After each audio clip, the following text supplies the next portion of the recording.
ജീവിതം അമൂല്യമാണ്. അത് സസന്തോഷം ജീവിച്ചു തീർക്കൂ. ജീവിതത്തിൻ്റെ അമൂല്യ വരദാനമാണ് ആനന്ദം. എന്നാൽ നാം എങ്ങനെ ഈ സമ്മാനത്തെ കൈകാര്യം ചെയ്യുന്നു എന്നതിനെ ആസ്പദിച്ചിരിക്കുന്നു അതിൻ്റെ ഫലം. ഭൂമിക്കടിയിൽ നിന്നും ഊർന്നു വരുന്ന ഒരു നീരുറവ പുറത്തെത്തി പരന്നൊഴുകുന്നതുപോലെയാണ് ആനന്ദം. ഉദ്ഭവസ്ഥാനം മൂടപ്പെട്ടാൽ ജലത്തിൻ്റെ ഒഴുക്കും തടയപ്പെടുന്നതുപോലെയാണ് ആനന്ദവും. ജലം എപ്രകാരം ഭൂഗർഭത്തിൽ ശേഖരിക്കപ്പെട്ടിരിക്കുന്നുവോ അതുപോലെ ആനന്ദവും നമ്മുടെ ഉള്ളിൻ്റെ ഉള്ളിൽ സൂക്ഷിക്കപ്പെട്ടിരിക്കുന്നു. നമ്മുടെ തിരക്കിട്ട ജീവിത ചർച്ചയ്ക്കിടയിലും ദൈനംദിനം അഭിമുഖീകരിക്കുന്ന പ്രശ്നങ്ങളുടെ തള്ളലിലും നാം നമ്മുടെ ഉള്ളിലുള്ള ആനന്ദത്തിൻ്റെ സാന്നിധ്യം അറിഞ്ഞനുഭവിക്കുന്നില്ല. മാത്രമല്ല, അറിയാതെ അതിൻ്റെ നേരിയ ഒഴുക്കിനെ തടസ്സപ്പെടുത്തുകയും ചെയ്യുന്നു. ആനന്ദമെന്നത് ജീവികളുടെ നൈസർഗിക ഭാവമാണ്. എന്നാൽ അസ്വാഭാവികമായും കൃത്രിമമായും ഉള്ള ജീവിതശൈലി പിന്തുടരുമ്പോൾ നമുക്ക് ആനന്ദം കൈമോശം വരുന്നു. ആധുനിക കാലത്ത് ജനങ്ങൾ വിവിധ തരത്തിലുള്ള കൃത്രിമത്വങ്ങൾ നിത്യജീവിതത്തിൽ സ്വീകരിക്കുക വഴി നിരവധി പ്രശ്നങ്ങൾക്ക് വഴിവെക്കുന്നു. മനുഷ്യർ നിത്യവും പലതരം മുഖംമൂടികൾ എടുത്തണിയുകയും കളവും വഞ്ചനയും ദൈനംദിന കാര്യങ്ങളിൽ നിർലോഭം കലർത്തുകയും ചെയ്യുന്നു. പ്രശ്നപരിഹാരത്തിന് ജനങ്ങൾ ഏതു തെറ്റായ വഴിയും അവലംബിക്കുന്നു. മടികൂടാതെ അന്യരെ വഞ്ചിക്കുന്നു. ഇതാകട്ടെ മൂലപ്രശ്നം പരിഹരിക്കുന്നില്ലെന്ന് മാത്രമല്ല, പുതിയ പ്രശ്നങ്ങൾക്ക് ജന്മം കൊടുക്കുക വഴി മാനസിക സമ്മർദ്ദത്തിനും ഉത്കണ്ഠയ്ക്കും കാരണമാവുകയും ചെയ്യുന്നു. ശുദ്ധവായു ധാരാളമായി പ്രവഹിക്കുന്ന സ്ഥലത്ത് ജീവിക്കുന്നതിന് പകരം ജനങ്ങൾ ശീതീകരിച്ച എയർ കണ്ടീഷൻ മുറികൾ തിരഞ്ഞെടുക്കുന്നു. സ്വാഭാവിക ഹരിത സമൃദ്ധിയെ പരിപോഷിപ്പിക്കുന്നതിനു പകരം കൃത്രിമ ഹരിതഭംഗി വെച്ചുപിടിപ്പിക്കാനാണ് ആധുനിക മനുഷ്യന് കമ്പം. തുറന്ന സ്ഥലത്ത് പുൽത്തകിടികൾ ഉണ്ടാക്കാൻ ശ്രമിക്കാതെ കൃത്രിമ പച്ചപ്പരവതാനികൾ വിരിക്കാനാണ് അവർക്ക് വ്യഗ്രത. വീടിനു ചുറ്റും നൈസർഗിക പൂച്ചെടികൾ വെച്ചുപിടിപ്പിക്കുന്നതിനു പകരം കൃത്രിമ ചെടികളും പ്ലാസ്റ്റിക് പൂവുകളും കൊണ്ട് വീടിൻ്റെ പരിസരം അലങ്കരിക്കുന്നു. അതിനും പുറമെ ശരീരത്തിൻ്റെ കാന്തി വർദ്ധിപ്പിക്കുന്നതിനുള്ള സ്വാഭാവിക സൗന്ദര്യവർദ്ധക കൂട്ടുകളെ തീർത്തും തള്ളിക്കളഞ്ഞ് കൃത്രിമ രാസവസ്തുക്കളെ സമ്പൂർണ്ണമായി ആശ്രയിക്കുന്ന പ്രവണതയും ഇന്ന് പ്രചാരം നേടിക്കഴിഞ്ഞു. അതുപോലെ തന്നെ വ്യക്തിത്വ വികസനത്തിൻ്റെ കാര്യത്തിലും മനുഷ്യൻ അവരുടെ ആന്തരിക കരുത്തിനെ തിരിച്ചറിഞ്ഞ് അതിനെ വികസിപ്പിക്കുന്നതിനു പകരം കൃത്രിമമായ മുഖംമൂടി എടുത്തണിഞ്ഞ് മറ്റുള്ളവരുടെ ശ്രദ്ധ ആകർഷിക്കുന്ന പൊങ്ങച്ചങ്ങളെയാണ് ആശ്രയിക്കുന്നത്. നമുക്ക് ഹിതകരമല്ലാത്ത ഒരു പ്രവൃത്തി ചെയ്യേണ്ടതായി വരുമ്പോൾ നമുക്ക് നൈമിഷികമായ ആനന്ദം മാത്രമേ ലഭിക്കുന്നുള്ളൂ. കാരണം നാം അത് ചെയ്യുന്നത് അന്യനെ സന്തോഷിപ്പിക്കാനാണെന്നതു തന്നെ. സത്യമായ ആന്തരിക ആനന്ദം അനുഭവിക്കാൻ നമുക്ക് ആത്മാർത്ഥമായ ആഗ്രഹമുണ്ടെങ്കിൽ നാം നമ്മുടെ അന്തരാത്മാവിൻ്റെ ശബ്ദത്തിന് കാതോർക്കാൻ ശീലിക്കണം. അപ്പോൾ മാത്രമേ നാം യഥാർത്ഥ സുഖത്തിൻ്റെ സ്വീകർത്താക്കളാക്കാൻ യോഗ്യത നേടുകയുള്ളൂ. നമ്മുടെ മനസ്ഥിതിയും നാം അനുഭവിക്കുന്ന യഥാർത്ഥ സന്തോഷത്തിൻ്റെ അളവിനെ നിർണ്ണയിക്കുന്ന ഘടകമാണ്. നമ്മുടെ മുന്നിൽ നിത്യവും ചുരുൾ നിവരുന്ന സംഭവ പരമ്പരകളോട് നാം പ്രതികരിക്കുന്നതിനനുസരിച്ച് നമ്മുടെ ശരീരത്തിനകത്ത് ചില രാസപ്രവർത്തനങ്ങൾ നടക്കുന്നുണ്ട്. ഉദാഹരണത്തിന്, നമുക്ക് പുതിയ ഒരു അവസരം കൈവന്നു എന്നിരിക്കട്ടെ, അല്ലെങ്കിൽ ഏതെങ്കിലും ഒരു വിഷയത്തിൽ ശുഭപ്രതീക്ഷയോ സന്തോഷമോ പ്രതീക്ഷിച്ചുവെന്നിരിക്കട്ടെ. അപ്പോൾ നമ്മുടെ ശരീരം ഒരു പ്രത്യേകതരം അന്തസ്രാവങ്ങൾ ഉൽപ്പാദിപ്പിക്കുന്നുണ്ട്. സാമാന്യ ഭാഷയിൽ ആനന്ദത്തിൻ്റെ അന്തസ്രാവങ്ങൾ എന്ന് വിളിക്കപ്പെടുന്നു. മറിച്ച് നാം പ്രതീക്ഷയേറ്റ ഒരു കാര്യത്തെ നിരാശയോടും കുണ്ഠിതത്തോടും കൂടി നേരിടേണ്ടി വരുമ്പോൾ നമ്മുടെ ശരീരം സമ്മർദ്ദ സ്രവങ്ങളെ, സ്ട്രെസ് ഹോർമോൺസ് ഉൽപ്പാദിപ്പിക്കാൻ തുടങ്ങുന്നു.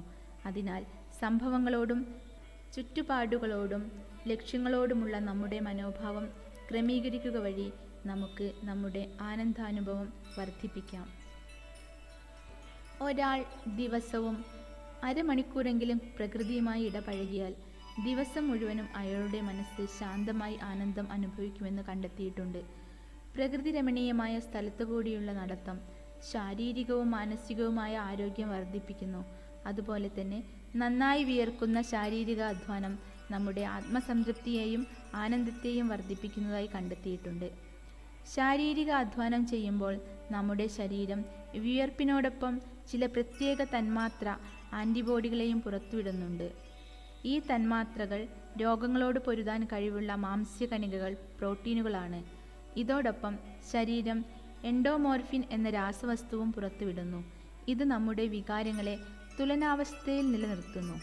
ഇത് വ്യക്തമാക്കുന്നത് നമ്മുടെ നോക്കും നടപ്പും ചിന്തയും നമ്മുടെ ശാരീരികവും മാനസികവുമായ ആരോഗ്യത്തെ നിർണായകമായി സ്വാധീനിക്കുന്നു എന്നത്രേ. ഇതിനും പുറമെ ശല്യമില്ലാത്ത ഗാഢമായ ഉറക്കവും നമ്മുടെ ജീവിതം സ്വാഭാവികമായും സന്തോഷഭരിതമാക്കുന്നു. ആവശ്യമായത്ര ഗാഠനിദ്ര നമ്മുടെ ശരീരത്തിൻ്റെ ആന്തരിക പ്രവർത്തനങ്ങളുടെ സന്തുലനം സാധ്യമാക്കുന്നു. നമ്മുടെ ഉറക്കം നന്നായാൽ തലച്ചോറിൻ്റെ പ്രവർത്തനവും മെച്ചപ്പെടുന്നു. അങ്ങനെ സ്വാഭാവികമായും തീരുമാനമെടുക്കുന്നതിനുള്ള നമ്മുടെ കഴിവുകളും മേൽത്തരമാകുന്നു. സംഗീതത്തിനും നൃത്തത്തിനും ആനന്ദാനുഭവമായി അഭേദ്യ ബന്ധമാണുള്ളത്. സംഗീതത്തിൻ്റെ അലകൾ നമ്മുടെ മനസ്സിൻ്റെ പിരിമുറുക്കം അയയ്ക്കുന്നു. നൃത്തച്ചുവടുകളുടെ അനുരണമാകട്ടെ നമ്മളിൽ ആനന്ദം നിറയ്ക്കുന്നു. നൃത്തം വീക്ഷിക്കുന്നതും സംഗീതം ശ്രവിക്കുന്നതും എല്ലാവർക്കും ഇഷ്ടമുള്ള കാര്യമാണ്. അതിനാൽ ഇവ നിത്യജീവിതത്തിൽ ഒരു ശീലമായി വളർത്തിയെടുക്കണം. പാട്ടിൻ്റെ ഈണം മൂളുമ്പോൾ നാം ആനന്ദം അനുഭവിക്കുന്നു. ശുദ്ധമായ സംഗീതം മനസ്സിൻ്റെ പിരിമുറുക്കം അയക്കാൻ സഹായിക്കുക വഴി ലാഘവവും തുടർന്ന് ആന്തരികമായ ആനന്ദവും നൽകുന്നു. ശരീരത്തിന് മനുഷ്യരിലുള്ള അപാരമായ സ്വാധീനത്തെ ഉപയോഗിച്ച് പല രോഗങ്ങൾക്കും സംഗീത ചികിത്സ രൂപപ്പെടുത്തി വരികയാണ് ശാസ്ത്രജ്ഞന്മാർ. അങ്ങനെ സംഗീതം ഒരു അനുബന്ധ ചികിത്സാമാർഗമായി വളർന്നു വരികയാണ്. വിവര സാങ്കേതിക വിദ്യയുടെ അഭൂതപൂർവമായ മുന്നേറ്റത്തോടെ നാം കൈകൊണ്ടെഴുതുന്നത് മിക്കവാറും മറന്നു തുടങ്ങി. മുൻകാലങ്ങളിൽ കത്തുകൾ അയക്കുന്നത് പതിവായിരുന്നു. ജനങ്ങൾക്കും അവരുടെ പേനയ്ക്കും തമ്മിൽ ശക്തമായ ഒരു ബന്ധമുണ്ടായിരുന്നു. ഇന്നാകട്ടെ പ്രായേണ എല്ലാവരും അവരുടെ ചിന്തകളും വികാരങ്ങളും പ്രകടിപ്പിക്കുന്നത് വാട്സപ്പും മറ്റു വിവര സാങ്കേതിക വിദ്യയും വഴിയാകയാൽ എഴുതുക എന്ന ശാരീരിക പ്രക്രിയയിൽ നിന്നും തീർത്തും അകന്നു കഴിഞ്ഞിരിക്കുന്നു. വാസ്തവത്തിൽ എഴുത്ത് ആനന്ദാനുഭൂതിയുമായി ഗാഢമായി ബന്ധപ്പെട്ടു കിടക്കുന്നു. നമ്മുടെ മനസ്സിൽ ഊറിവരുന്ന ചിന്തകളെ നാം എഴുതുവാൻ തുടങ്ങുന്നതോടെ തലച്ചോറിൻ്റെ ബോധതലത്തിൽ അവയെ ബലമായി നിലനിർത്താനുള്ള ആവശ്യവും ഇല്ലാതാകുന്നു. തൽഫലമായി തലച്ചോറിലുള്ള സമ്മർദ്ദം കുറയുകയും ലാഘവത്വം തദ്വാര ആനന്ദവും അനുഭൂതമാകുന്നു. അതിനാൽ മനസ്സിൽ ഉദിച്ച് ചുറ്റിക്കറങ്ങിക്കൊണ്ടിരിക്കുന്ന ചിന്തകളെ എഴുതി വെക്കണമെന്നത് ഒരു നല്ല ശീലമായി കണക്കാക്കപ്പെടുന്നു. മാത്രമല്ല, നല്ല ചിന്തകളും ആശയങ്ങളും നമ്മുടെ മനസ്സിൽ ജന്മമെടുത്ത ഉടനെ തന്നെ അവയെ പകർത്തിയെഴുതി അവശ്യം സംരക്ഷിക്കേണ്ടതാണ്. നമ്മുടെ ആശയങ്ങൾ മിക്കപ്പോഴും നീർപ്പോളകൾ പോലെയാണ്. പിറന്ന വീണ ഉടൻ ഒന്നുകിൽ അവ പൊട്ടിപ്പോകുന്നു, അല്ലെങ്കിൽ അകലങ്ങളിലേക്ക് നീങ്ങി മറയുന്നു. അതിനാൽ നല്ല ചിന്തകളെ നാളേക്ക് വേണ്ടി സംരക്ഷിക്കാനുള്ള ഏറ്റവും ഫലപ്രദമായ മാർഗം അവയെ എഴുതി സൂക്ഷിക്കുക എന്നതാണ്. നല്ല ചിന്തകളെയും വികാരങ്ങളെയും താലോലിക്കുന്നത് നമ്മുടെ ആനന്ദാനുഭൂതിയെ വർദ്ധിപ്പിക്കുന്നു. ഇതിനായി ശുദ്ധ സാഹിത്യം തേടിപ്പിടിച്ച് വായിക്കുകയും അതിനെ പതിവായി ഗാഢമായി അനുസന്ധാനം ചെയ്യുകയും വേണ്ടതാണ്. നല്ല സാഹിത്യത്തിൻ്റെ പതിവായുള്ള വായന നമ്മുടെ മാനസികാരോഗ്യത്തിന് അനുപേക്ഷണീയമാണ്. നല്ല വായന നമ്മിൽ സദ്വിചാരങ്ങൾ മുളപ്പിക്കുക വഴി നമ്മുടെ വ്യക്തിത്വത്തെ ശരിയായ ദിശയിൽ നിലനിർത്തുന്നതിനു വേണ്ടി അത്യാവശ്യ ഘട്ടങ്ങളിൽ വേണ്ട പ്രചോദനവും ദിശാബോധവും നൽകുകയും ചെയ്യുന്നു. സദ്ഗ്രന്ഥങ്ങളിലുള്ള വൈകാരികവും ആത്മീയവുമായ ഊർജവും നാം പിന്തുടരേണ്ട മാർഗവും വ്യക്തമാക്കി തരുന്നതോടൊപ്പം ആന്തരികമായ ആനന്ദം ചുരത്തിത്തരുകയും ചെയ്യുന്നു. നല്ല സാഹിത്യത്തിൻ്റെ വായന നമ്മിൽ ഒരു ചാരിതാർത്ഥ്യത്തിൻ്റെ അനുഭൂതി ഉളവാക്കുന്നു. ഇപ്രകാരം ആനന്ദം അനുഭവിക്കാനുള്ള മാർഗങ്ങൾ ഏറെയാണ്. ഇവയെ സ്വീകരിക്കുക വഴി നമുക്ക് നമ്മുടെ ജീവിതത്തിൽ ആനന്ദം നിറയ്ക്കാൻ സാധിക്കും. മറ്റുള്ളവരുമായി ബന്ധപ്പെട്ടുകൊണ്ട് ഈ ആനന്ദാനുഭൂതിയുടെ വ്യാപ്തി വർദ്ധിപ്പിക്കാവുന്നതാണ്. അതുകൊണ്ട് നമ്മുടെ ദിനചര്യകളിൽ ആനന്ദമുളവാക്കുന്ന ഈ മാർഗങ്ങൾ നാം ആവശ്യം ഉൾപ്പെടുത്തേണ്ടതാണ്.